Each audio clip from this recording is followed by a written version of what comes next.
जी, इस वक्त मैं नेशनल स्टेडियम के बाहर मौजूद हूँ। आज इस्लामाबाद यूनाइटेड और कोयटा ग्लेडियर्स के दरमियान मुकाबला है। कोयटा ग्लेडियर्स जो है एक मैच में नहीं जीत सकी, आज चौथा मैच है, 3 मैच वो हार चुकी है। इसी तरह इस्लामाबाद 3 मैच खेले, 1 हार चुकी है और आज चौथा मैच है और उसके 4 पॉइंट है और कोयटा का कोई पॉइंट नहीं है। तो शायकीन क्रिकेट से भी बात करते हैं, वो क्या कहते हैं। आज सरफराज ने पिछले मैच के अंदर भी अच्छा खेला, 81 रन बनाए, लेकिन टीम मैच नहीं जीत पाई। आज के मैच में क्या होगा शायकीन, किस किस से तवक्का रखते हैं कि कोयटा जीतेगा या इस्लामाबाद जीतेगा, तो बात करते हैं।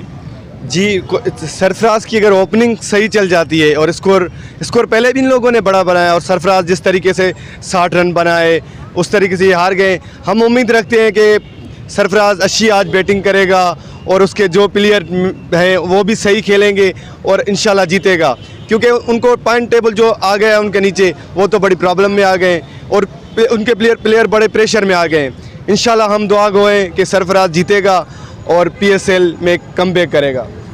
आज सरफराज ने अभी तक कोई मैच नहीं खेला, जीता कोई मैच नहीं जीता। इंशाल्लाह जीतेगा, सरफराज परफॉर्म करेगा, बैट्समैन बहुत ही अच्छा है उनके पास।